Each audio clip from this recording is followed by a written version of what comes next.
Hello, good morning everyone, it's BAZ from Pukka Pickers. I'm going to do a show this morning about pottery, the different formulations and different designs. So I'm going to start straight away with the most recent design I've got to show you, which is this one.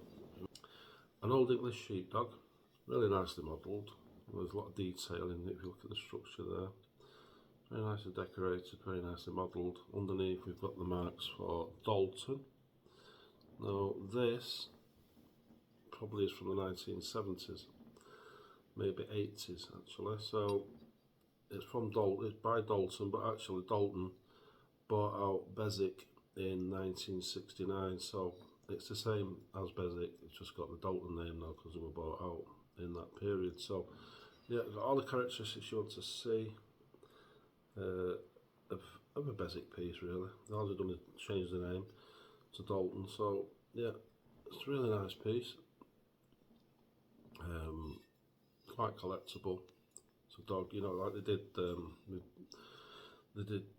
horses, they've done cattle, and some of them can command sort of really high prices because of the colourways, which are quite rare, limited editions that he did, different artists, and you know, they went out of completely went out of business in I think 2002.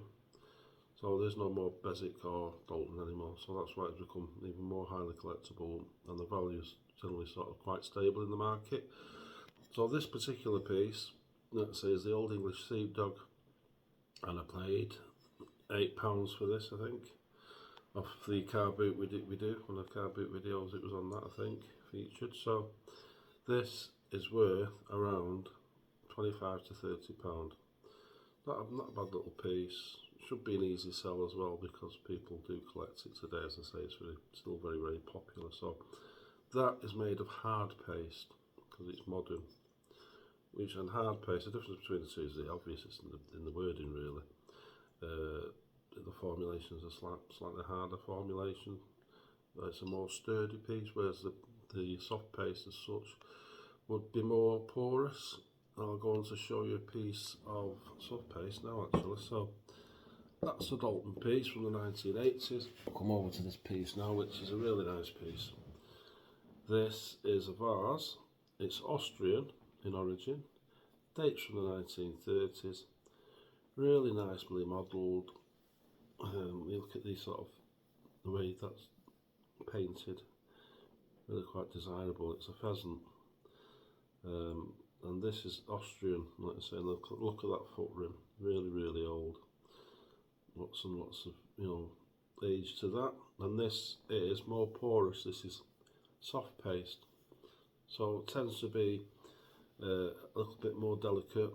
It's easy to break and flake, so it's not as sturdy. I mean, luckily this piece is actually in brilliant condition, and it's really nicely made. It's all hand painted, and let's say it's Austrian, and that foot rim is just so dirty. We've got the decorator's marks on the base there. We've not got the factory mark, but quite often you don't really get that. So yeah, that is the Austrian piece, and it's soft paste, 1930s. And what's great about this piece is I think I paid £3 for it. And it's actually worth around £2 to £2.50 because of the pattern. Because the pattern there, because it's a bird, the animal patterns are worth more with this factory. So it was a nice little find. It's a lovely form vase. Very period in its design, and yeah, quite happy to have that. So that's the difference between the two, which is interesting enough on its own right. So that's two to start off with. Move on to something else. We'll go back to a more modern piece. Now this is Royal Tupton ware, Tupton ware on the base there. Now this, again, isn't that old. Probably 1980s, maybe even later actually. Really nice design. It's a dragonfly vase, and really nicely designed. Tube lined, and a sort of Art Deco design. If you look at the way it's formed, really nice. and based on probably Moorcroft. Moorcroft became very popular with its tube line wares. This however is not Moorcroft, it is in fact, let's say, Tupton ware, but really nicely designed. So I think I paid £3 for this piece, and again it's worth around £60 to £80, just because it's really quite a good piece. And tube line means it's got a raised trail of pottery, and then it's filled in with colour, so it stands out, which really gives it a nice effect. And you look at the colours in that there, it's really well done. It's very nice quality, and like I've always said, quality shines through, and this is quality. And this is porcelain as well. This, it's not soft paste or hard paste. It's actually porcelain, which is an even more sturdier formula. And the difference between the porcelain and the other two is it's almost glass-like in its formulation, really. So it fires really well. It's got really hard finish, so it's a sturdier piece. Whereas the other two can be fairly delicate, especially the soft paste, prone to flaking and cracking quite easily. And porcelain, I think it's synonymous with quality pieces as well. So that's that one. Going over to something over here, which is this fellow here, which is a tiger. The tiger is in like a treacle glaze. You can see in there, treacle glazed tiger. There we go. I think this is Chinese. I think it's from probably the 1960s or 70s again. It'd be made of hard paste. Quite a nice little chap, lovely sort of gait on him. What did I pay for him? I paid £1 for him actually, and the ones I've seen online, he's worth around 60 quid. So again, not a bad little find. Look out for those, they're not bad size when you find them. They're not dead rare, but they're not that common either. So I mean, I've got one. It'd be nicer to have a pair, because then I could probably charge more. I mean, I'd be asking for this as it stands at the moment.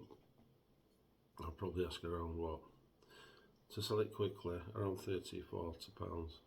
If I got the pair, then I could probably double that, or £70 or £80. But as it stands, because I've only got one, I would ask for that. I would ask for about 30 to 40. So that's that boy.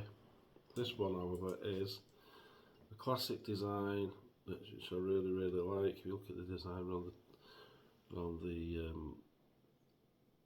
lid there, the handle and the spout, very Art Deco, which is what it is. It's an Art Deco coffee pot, and it's by a famous designer called, you see it there, Susie Cooper. So Susie Cooper was a designer in the 1930s, around about the same time as Clarice Cliff. Although a very good designer in her own right, needs, all hand decorated these pieces. Never got as famous as Clarice. Clarice designs became sort of really popular, and she really sort of, I suppose, she cornered the market for Art Deco design at the time, and they are sort of, the range is quite remarkable, really. It really stands out. But Susie Cooper, not to be underestimated, she's a very good designer. The pieces are out there.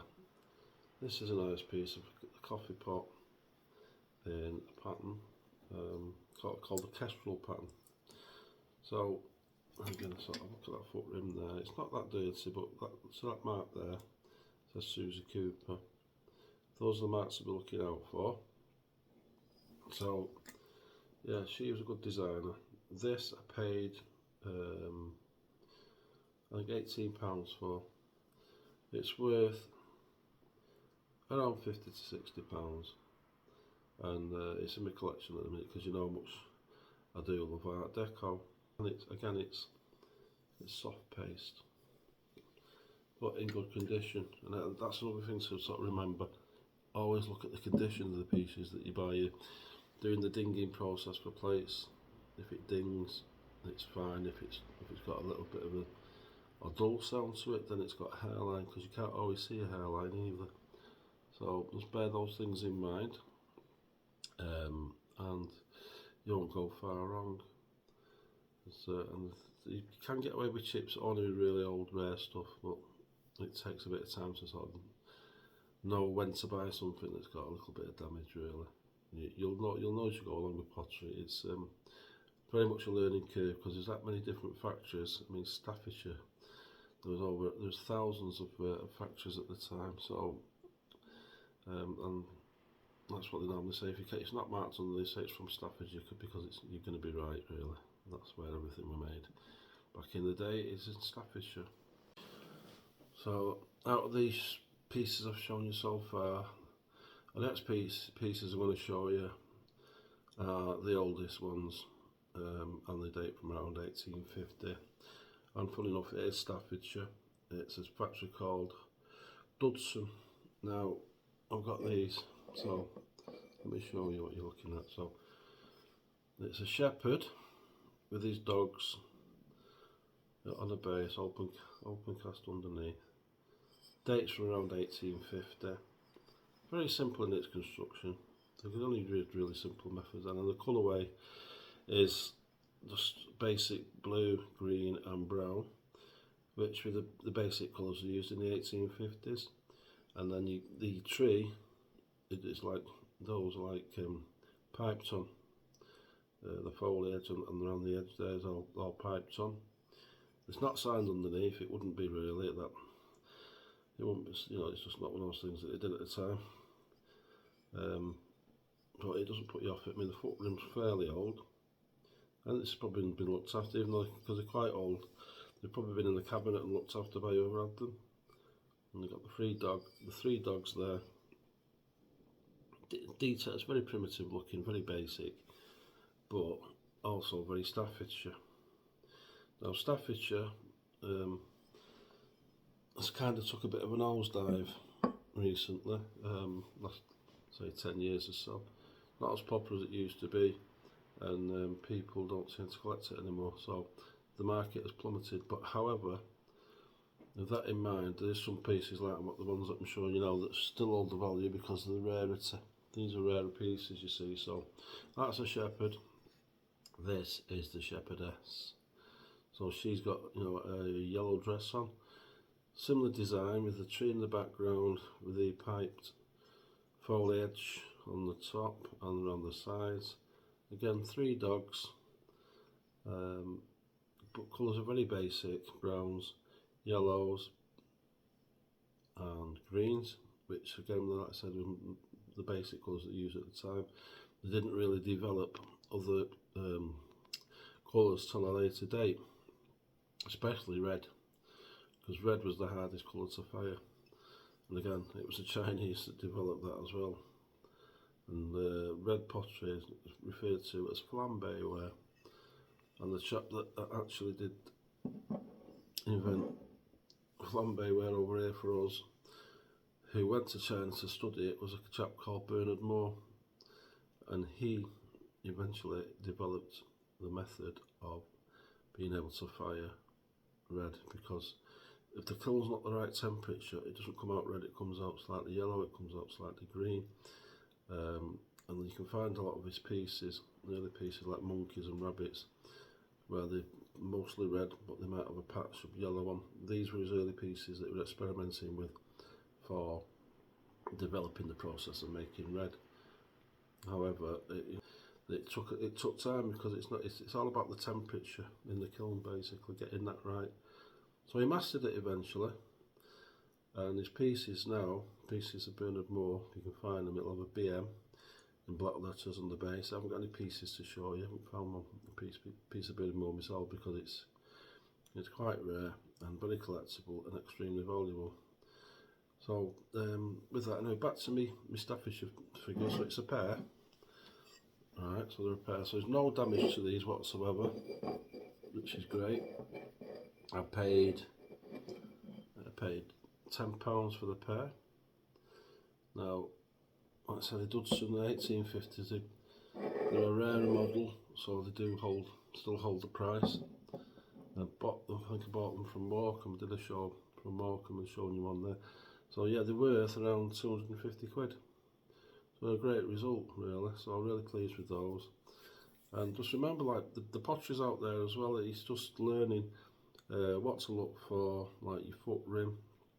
If you do a little bit of research, read up on your pottery, the soft paste, hard paste, and porcelain, because porcelain was developed the latest, which was in about, I think, 1740 in the Meissen factory, and just a few years after that, we developed it at the Worcester factory. The Dr. Wall period, it was called.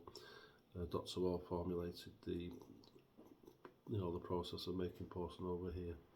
So yeah, look out for these pieces. Quality always shines through. Remember the foot rim with this piece here, which is the dirtiest out of the lot, but considering that's from 1850 and this is from 1930, you think this was the older piece, but it's not. This has not been looked after as well as those. Those have been in a cabinet probably. So yeah, foot rim, the substance it's made from, the design in many respects, like I said, I've shown you Art Deco pieces that I just did over there, sort of in the Nouveau sort of design. So yeah, those are the pieces to look for. You can look for the hand painted. You'll just know as you go along. Quality always shines through.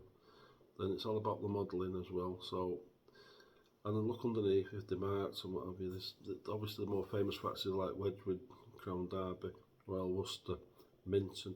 Those are the factories to be looking for, because they are synonymous to quality items. So don't forget to smash a like and subscribe to Pukka Pickers, and I'll do another show soon highlighting some other different things as well. So thanks for watching, everyone.